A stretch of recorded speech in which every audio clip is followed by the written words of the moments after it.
কবুল হজের সিফত যে মানুষকে বেশি বেশি সালাম দিবে। ভাই ওই যে সামনে দেখেন দুইটা মিনার দেখা যাচ্ছে, বাবা আখি সোয়া সোয়া আখি সোয়া। এই যে ডান দিকে দেখেন দুইটা মসজিদের মিনার দেখা যাচ্ছে, দেখছেন? এটা হচ্ছে মসজিদে মাশার আল হারাম। এই যে ডান দিকে দেখেন দুইটা মসজিদের মিনার, ভাই সবাই ডান দিকে তাকান।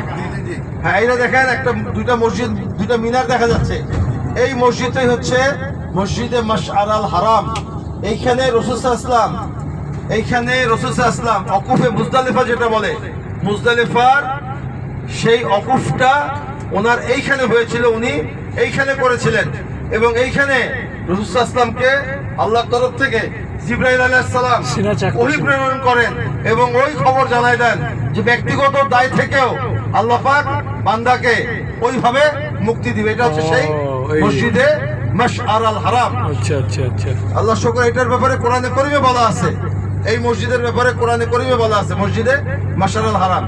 আমরা এই পুরোটা মুজদালিফা, এখানে আমরা হজের দিনে ওয়াজিব হিসাবে আপনার তখন হচ্ছে আরবিতে রাত আগে আসে, তখন 10 তারিখ পড়ে যায় জিলহজ মাসের 10 তারিখে, 9 তারিখ দিবাগত রাতে 10 তারিখে আমরা এই সমস্ত খোলা জায়গাগুলোতে, ওই দেখেন ছোট ছোট পাথর দেখা যাচ্ছে, খোলা আকাশের নিচে অবস্থান করি এবং আমরা এখান থেকে 70টা পাথর না আরো বেশি পাথরই সংগ্রহ করা হয়। আপদ বিপদ বালা মুসিবত কার কখন লাগে, আপনার 150 পাথর সংগ্রহ করা হয়, মূলত লাগে 70টা পাথর অথবা 49টা পাথর। তো এইটা হচ্ছে সেই মুজদালিফা। এইখানে মা হাওয়া আলাইহিস সালাম এবং আদম আলাইহিস সালাম ওনারা যখন আল্লাহর কাছে ওই দোয়া করলেন, রব্বানা যালামনা আনফুসানা ওয়া ইল্লাম তাগফির লানা ওয়া তারহামনা লানাকুনান্না মিনাল খাসিরিন।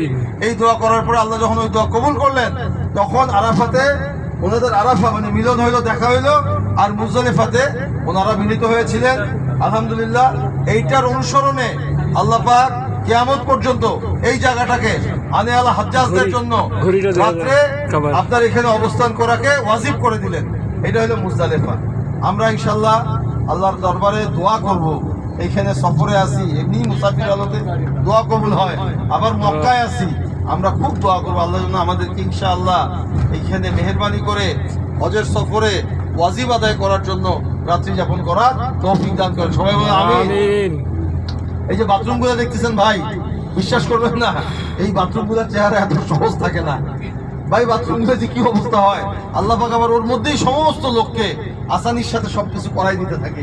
আশ্চর্য আল্লাহর কুদরত। এটা আমি একেবারে আমার নিজের জীবন থেকে বলতেছি, আশ্চর্য আল্লাহর কুদরত।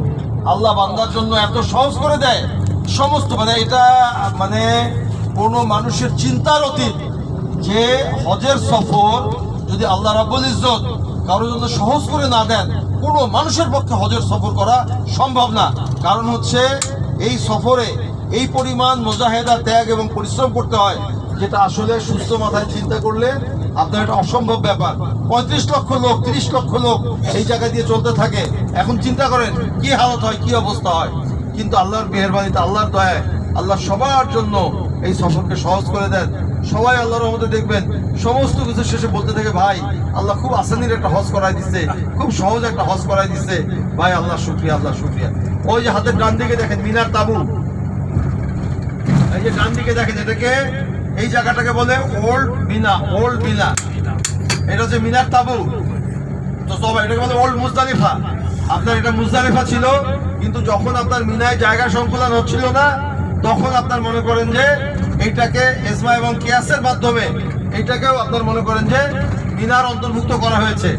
ওই দেখেন হাতের বাম দিকে একটা বোর্ড দেখেন, বেগুনি রঙের বোর্ড। এইটা হচ্ছে আপনার মুজদালিফার স্টার্টিং এবং ফিনিশিং এর জায়গা। এই দেখেন, এই যে এটা মুজদালিফা এন্ড শেয়ার। এই যে মুজদালিফা শেষ হয়ে গেল, আমরা মুজদালিফা থেকে বাইরে বের হয়ে আসলাম। আর এই যে মিনার তাঁবুগুলো দেখতেছেন,